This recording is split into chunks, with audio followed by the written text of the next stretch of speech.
Hello friends, welcome back to my YouTube channel. Friends, अगर आप SSC, CHSL या CGL level के exams की तैयारी कर रहे हैं तो आपके लिए ये एक मोस्ट इम्पॉर्टेंट वीडियो हो सकता है, जहां पे मैं रीजनिंग के मोस्ट इम्पॉर्टेंट क्वेश्चंस लेकर आई हूं। रीजनिंग के वही पैटर्न आपके लिए डेली ला रही हूं मैं, जो कि आपको एग्ज़ाम्स में देखने को मिलेंगे।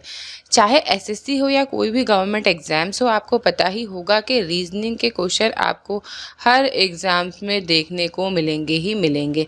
रीजनिंग के क्वेश्चंस की अगर आपने अच्छी प्रैक्टिस कर ली तो ये काफ़ी ज़्यादा आपके मार्क्स जो है बचा सकते हैं, टाइम बचा सकते हैं। टाइम बचाने के लिए आपको प्रैक्टिस ज़्यादा से ज़्यादा करनी होगी। अगर आपकी प्रैक्टिस अच्छी है तो रीजनिंग का टाइम तो आप एटलीस्ट बचा ही सकते हैं। रीजनिंग की प्रैक्टिस करने के लिए आपको ज़्यादा से ज़्यादा वीडियोज़ देखने हैं और प्रैक्टिस सेट भी लगाने हैं, जिससे कि आपकी प्रैक्टिस अच्छी हो जाए।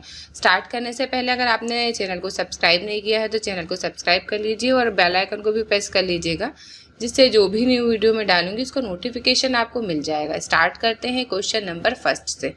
क्वेश्चन नंबर फर्स्ट है A B C D E और ई 5 नदियां हैं।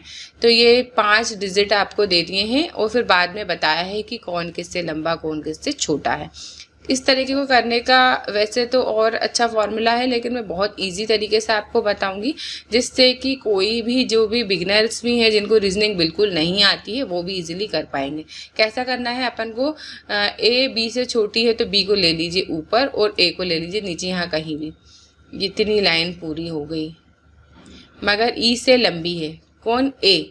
ई से लंबी है मतलब ई नीचे है, ये भी पूरा हो गया। सी सबसे लंबी है मतलब सी सबसे ऊपर है।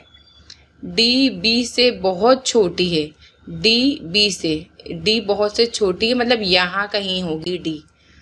और ए से कुछ लंबी है मतलब ए से लंबी है और बी से छोटी है मतलब बी से तो नीचे हो गई और ए से लंबी है इसलिए ए से ऊपर हो गई। तो अब सबकी लिए लाइनें पूरी हो गई, ये भी पूरी हो गई और ये भी पूरी हो गई और ये भी पूरी हो गई। अब कुछ नहीं बचा। तो सबसे छोटी नदी कौन सी? सबसे नीचे जो बचा वही सबसे छोटी है। ई इसका राइट आंसर हो जाएगा, जैसा कि ऑप्शन नंबर डी में दिख रहा है। ई सबसे छोटी नदी है। उम्मीद है कि समझ पाए होंगे। अगर आप समझ नहीं पाए हैं तो आप कमेंट बॉक्स में कमेंट्स कर सकते हैं। नेक्स्ट वीडियो में इस क्वेश्चन को फिर से लेने की कोशिश करूंगी। नेक्स्ट क्वेश्चन है, यदि किसी वर्ष 5 फरवरी को शुक्रवार है तो उसी वर्ष 10 अगस्त को कौन सा दिन होगा? ठीक है, इसको किस तरीके से कैसे करते हैं, इस तरीके को करने का एक सिंपल फॉर्मूला है। टाइम टेकिंग तो नहीं है, लेकिन अगर आप जल्दी जल्दी करेंगे और ऐसी प्रैक्टिस हो जाएगी तो आप इजीली कर पाएंगे। 5 फरवरी को शुक्रवार है तो 5 फरवरी के बाद फरवरी में कितने दिन हो गए? अगर 28 फरवरी का है तो मान के चल रहे हैं 1 मिनट के लिए, तो 23 दिन बचे, क्योंकि 5 फरवरी तक के 5 दिन निकल गए और 28 में से 5 गए तो 23 बचे। फिर प्लस आगे बढ़ते चलो, जनवरी में 31, फिर मार्च में 31, अप्रैल में 30, मई में 31, जून में 30 और फिर अगस्त में जुलाई में 31 और अगस्त में 10 दिन लेना है अपन को। अब इन सबको अपन काउंट कर लेंगे और काउंट करने के बाद 7 से डिवाइड कर लेंगे। कैसे करेंगे? 30, 60, 90, 120 और 150 और 51, 52, 53, मतलब ये होगा 153। फिर से एक बार देख लीजिए, फरवरी, मार्च, अप्रैल, मई, जून, जुलाई और ये अगस्त। अब क्या बचा?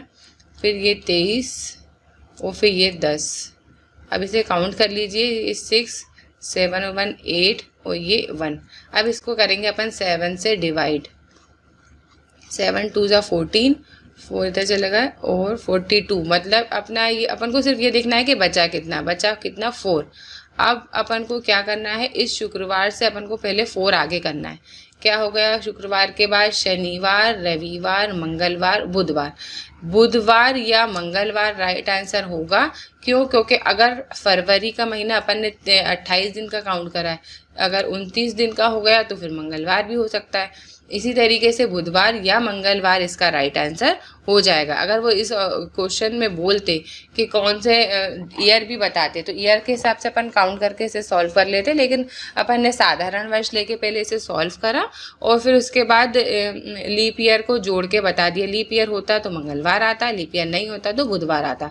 कैसे लिया, 7 से 186 को डिवाइड करने के बाद जो रिमेनिंग बचा है वो अपन ने इस शुक्रवार के आगे क्या करा है, प्लस कर दिया है। इसी तरीके से आपको क्वेश्चन सॉल्व करने हैं अगर कैलेंडर से रिलेटेड क्वेश्चंस आते हैं तो। नेक्स्ट क्वेश्चन की तरफ चलते हैं। वर्ष में 5 मार्च पर जो दिन होगा वही दिन उसी वर्ष के निम्न में से कौन सी तिथि पर होगा। मार्च को आपको याद रख लेना है, मार्च इक्वल टू नवंबर होता है, तो नवंबर के बराबर में ये दिया हुआ है 5 नवंबर। नवंबर और मार्च एक दूसरे के बराबर होता है कैलेंडर में। इस तरीके के आपको मंथ जो है याद करना है, ये याद करके ही सॉल्व होंगे, इसका और कोई तरीका नहीं है। कि मार्च के बराबरी में कौन सा महीना होता है, नवंबर। कैसे बराबरी में, कि मार्च का जो महीने का आप कैलेंडर देखेंगे सेम टू सेम उसी साल का नवंबर का महीना होगा। मतलब 1 मार्च को जो दिन पड़ेगा वही 1 नवंबर को भी पड़ेगा और फिर लास्ट में ख़त्म होगा जैसे मार्च, और वैसे ही नवंबर भी ख़त्म होगा, same to same. Next question की तरफ चलते हैं। गीता सीता से अधिक सुंदर है, इसको कैसे सॉल्व कर सकते हैं। आप जानते हैं अगर अपन आरोही क्रम में रखने की कोशिश करें या इस तरीके के साइन से सॉल्व करें तो इस तरफ वाला बड़ा होता है और इस तरफ वाला छोटा होता है। देखिए जहाँ मुंह खुला होता है वो बड़ा होता है, जहाँ ये मुंह पैक होता है वो बंद होता है, छोटा होता है। गीता सीता से अधिक सुंदर है, मतलब गीता यहाँ है, गीता और सीता यहाँ है, लेकिन रीता से सुंदर नहीं है, मतलब रीता और ज़्यादा सुंदर है। पहली रीता है, फिर गीता है और फिर सीता है। अब आपको बताना है कि इन चारों में से कौन सा कथन सत्य है। सीता रीता से ज़्यादा सुंदर है, बिल्कुल नहीं है, क्योंकि सीता तो सबसे कम सुंदर है। इसका मतलब ये हो गया गलत। एक बार और ये वाला ऑप्शन देखते हैं। गीता रीता से ज़्यादा सुंदर है, गीता रीता से ज़्यादा सुंदर कहाँ है, सबसे ज़्यादा सुंदर तो रीता है, इसका मतलब ये भी गलत है।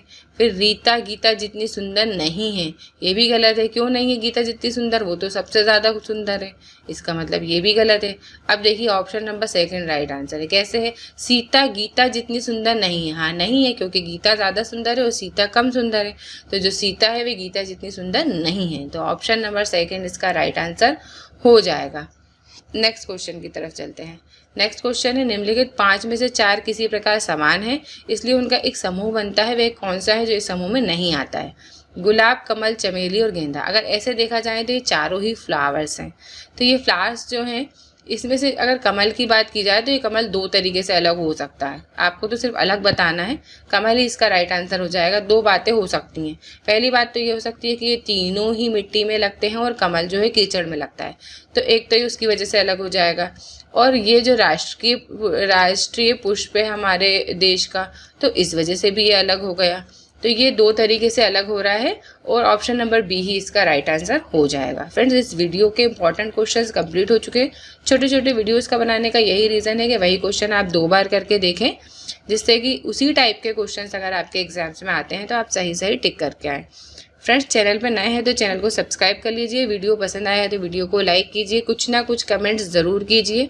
नेक्स्ट वीडियो जल्द से जल्द लेकर आऊँगी मैं, तब तक के लिए मेरी तरफ से आप सभी को best of luck and good bye.